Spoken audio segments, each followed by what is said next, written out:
Assalamualaikum warahmatullahi wabarakatuh. Salam pagi Sabtu, subuh Sabtu. Hari ini 15 Syawal. Jadi selamat Hari Raya Mahal Batin Ana ucapkan kepada sahabat-sahabat semua. Okey, apa yang seronoknya pada Ana pagi ni, Ana ialah mula nak baca kitab taklim.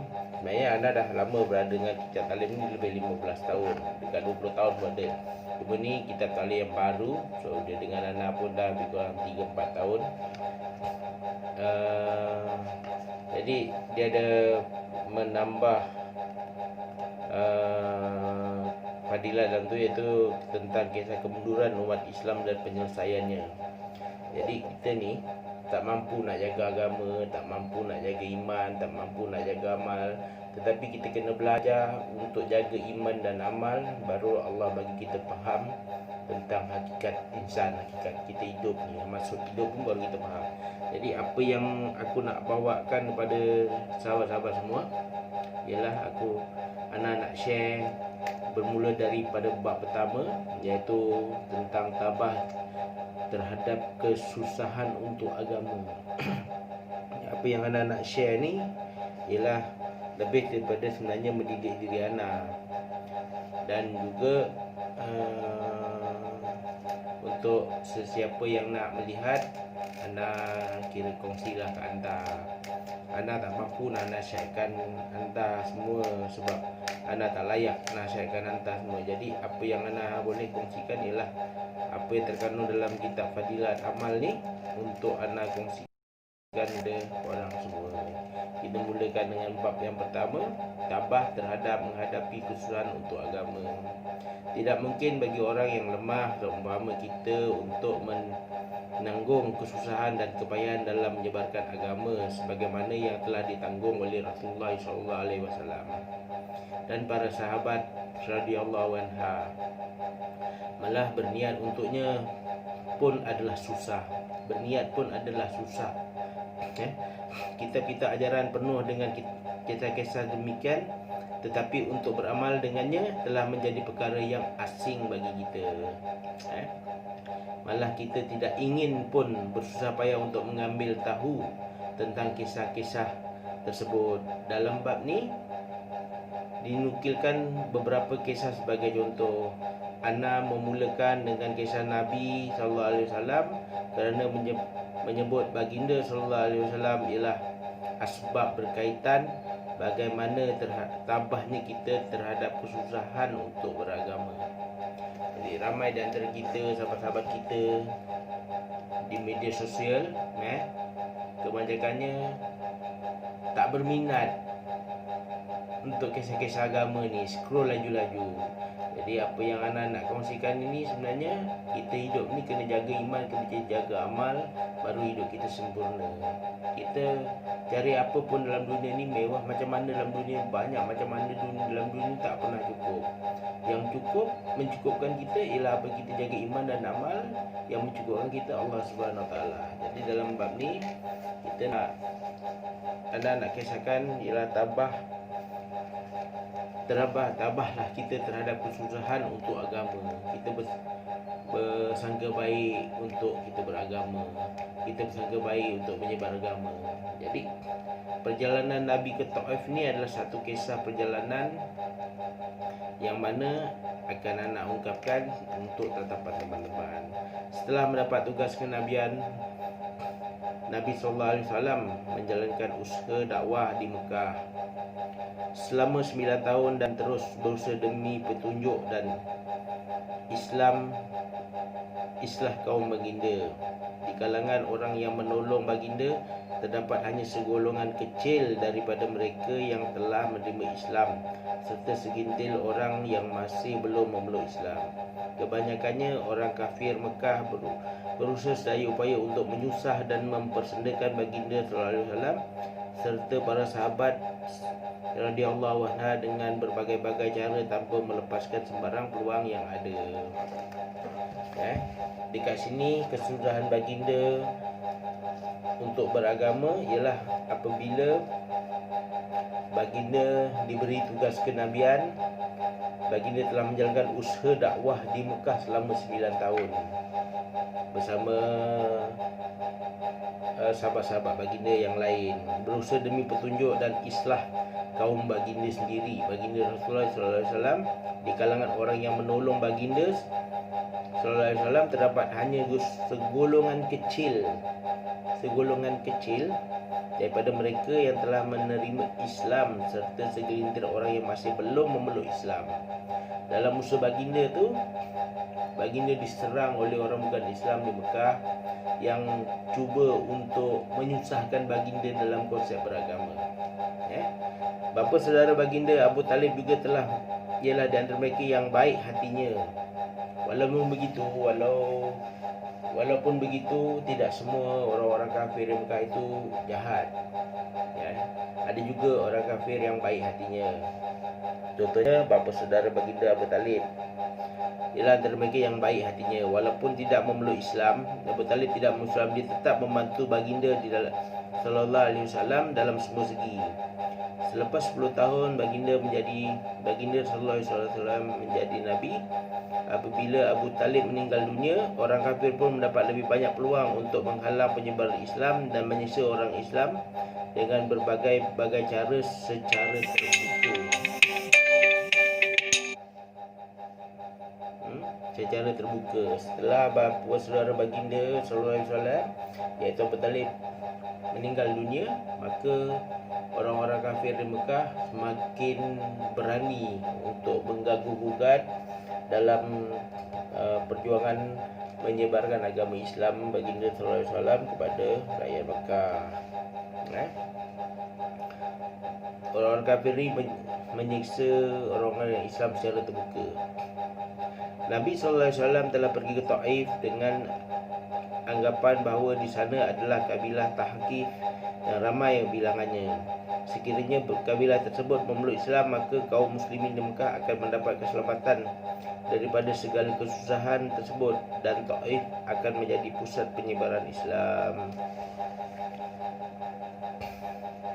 Setelah tiba di sana, baginda sallallahu alaihi wasallam telah berbicara dengan 3 pembesar yang dianggap tinggi darjatnya. Baginda sallallahu alaihi wasallam menyeru mereka kepada agama Allah Subhanahu wa taala dan berusaha menarik perhatian mereka untuk membantunya. Walau bagaimanapun mereka bukan saja tidak menerima ajaran baginda,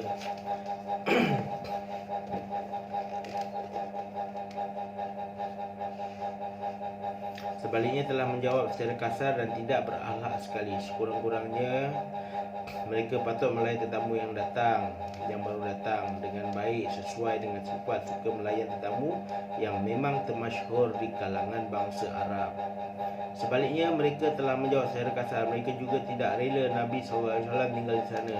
Nabi SAW menganggap mereka yang merupakan pembesar kaum ialah orang yang baik dan akan bercakap dengan sopan. Tetapi salah seorang daripada mereka berkata, "Hoi, engkaukah orang yang Allah Subhanahu wa taala hantar sebagai Nabi?" Orang yang kedua pula berkata, "Tidakkah orang lain daripada kamu yang Allah Subhanahu wa taala temui untuk diutus sebagai Nabi?" Orang yang ketiga pula berkata, "Aku tidak ingin bercakap dengan kamu kerana kalaulah kamu sememangnya Nabi sebagaimana didakwa, maka mengingkari percakapan mendatangkan musibah, dan sekiranya kamu seorang pendusta, aku tidak ingin sekali bercakap dengan orang seumpama ini." Ni apabila kisah-kisah cerita apabila Nabi SAW bertemu 3 pembesar di Taif untuk menyatakan hasrat baginda untuk penyebaran agama Islam. Apabila Nabi SAW tidak menaruh harapan lagi terhadap pembesar-pembesar itu, baginda SAW cuba bercakap-cakap pula dengan orang lain kerana baginda SAW adalah seorang yang mempunyai hemah dan berkecakapan seumpama gunung. Malangnya tiada seorang pun yang sanggup menerima. Bukan saja mereka tidak menerima, bahkan mereka telah berkata kepada Nabi SAW, "Keluarlah dari bandar kami serta-merta, pergilah ke mana-mana yang kamu suka." Apabila baginda SAW sudah langsung tiada menaruh harapan lagi terhadap mereka, maka baginda SAW telah memulakan langkah untuk ulang.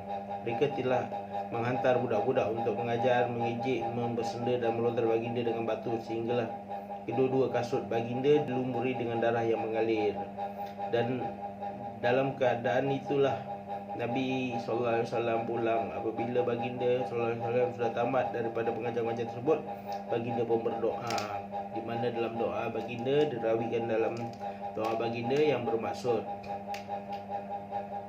Ya Allah, kepada-Mu aku mengadu kelemahanku, kekurangan daya upayaku dan kehinaanku pada pandangan manusia. Ya Allah, Ya Rahman, Ya Rahim, Engkaulah Tuhan orang yang ditindas. Engkaulah Tuhanku, kepada siapakah Engkau menyerahkan diriku ini? Kepada orang asing yang akan menyerang aku, atau kepada musuh yang menguasai aku? Sekiranya Engkau tidak murka kepadaku, maka aku tidak peduli, namun afiat-Mu sudah cukup buatku.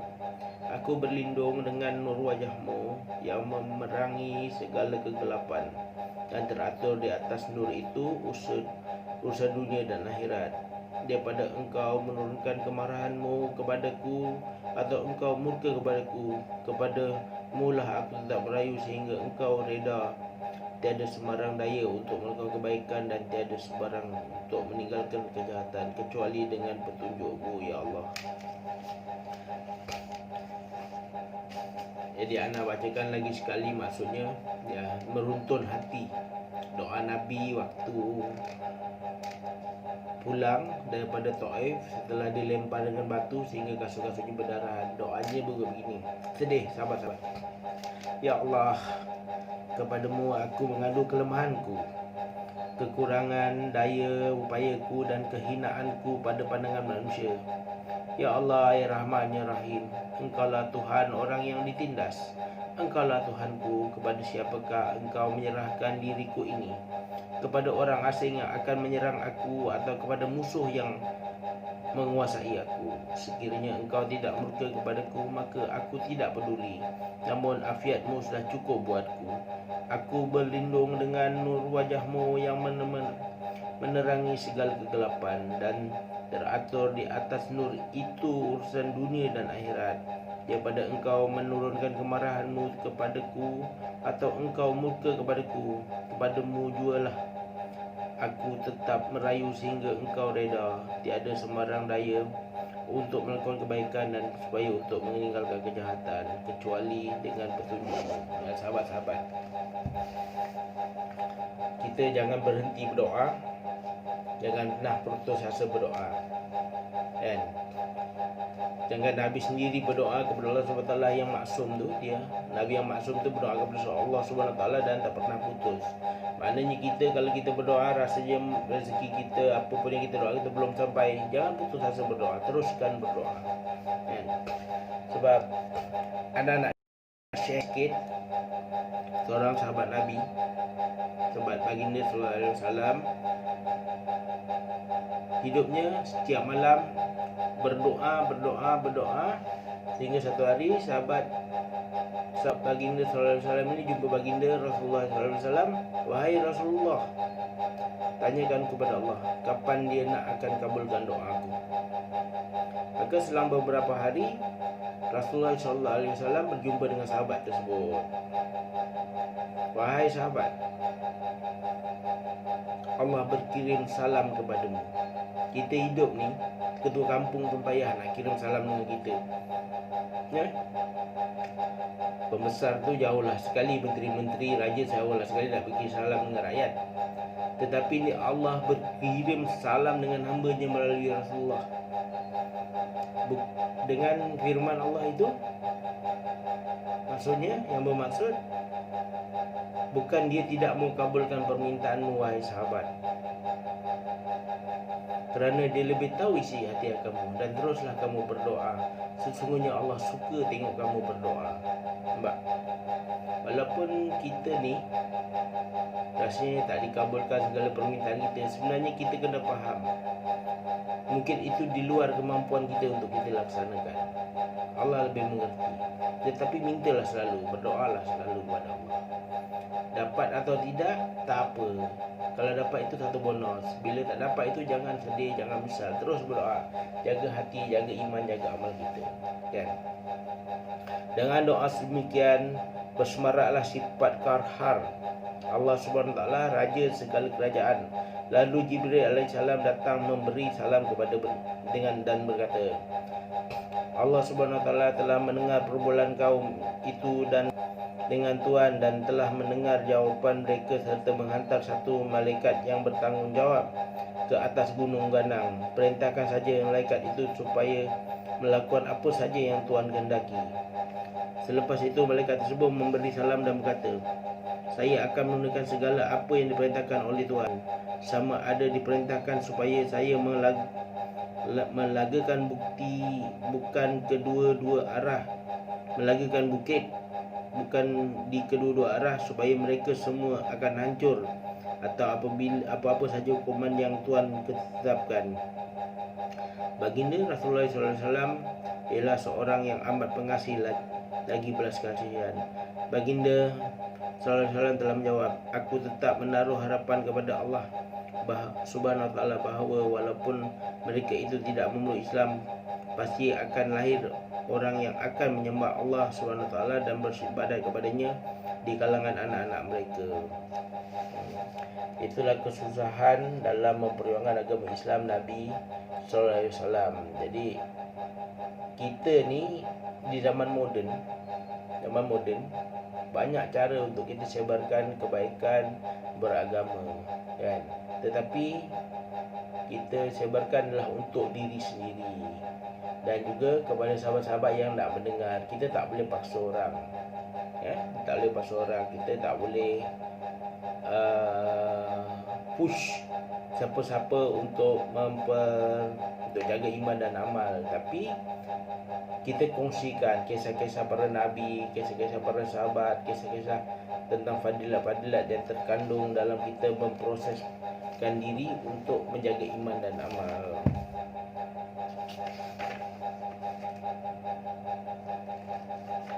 Jadi keterangan daripada kisah perjalanan Nabi ke Taif ni ialah inilah dia akhlak pribadi mulia seorang yang kita kononnya bangga menjadi pengikutnya. Sebaliknya, apabila kita sendiri mengalami sedikit kesusahan atau kita dilempari dengan kata-kata sesat, kita menjadi begitu marah sehingga kita menaruh perasaan dendam dan tidak padam-padam seumur hidup kita terhadap orang yang telah menyakiti kita. Kezaliman demi kezaliman kita lakukan ke atasnya, sedangkan kita mengaku yang kita adalah pengikut Nabi SAW yang mengikut jejak langkah baginda SAW setelah menanggung kesusahan dan penderitaan begitu dahsyat. Baginda SAW sendiri tidak pun mendoakan keburukan ke atas mereka dan juga mengambil sembarang tindak balas. Jadi bila kita ni, sedangkan Nabi itu berusaha berdakwah, kesusahan kepayahan dia tetap menyebarkan agama Islam, dibaling dengan batu, dihina, dicaci, dikeji, dia tetap berdoa kepada Allah Taala, sehingga kan Allah Subhanahu Wa Taala mendengar rintihan hati baginda sehingga mengarahkan malaikatnya datang kepada Rasulullah, memberi salam, tanya kepada Rasulullah nak dibuat apa dengan orang yang menyusahkan baginda. Namun baginda tetap bersifat kasih dan sayang. Baginda tu untuk kita semua.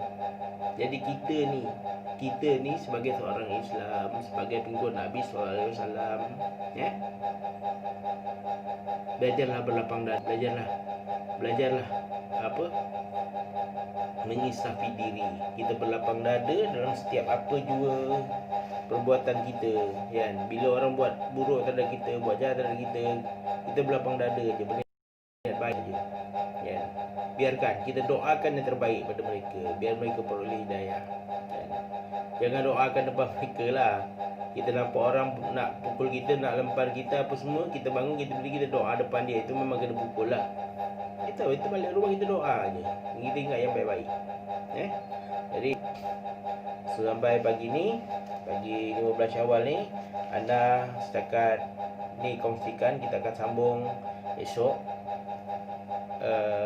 kisah berikutnya, mungkin dalam padilat-padilat yang lain. Jadi anda kongsikan kepada anda semua. Esok mungkin sambung tentang kesyahidan Hazrat Anas bin Nadh.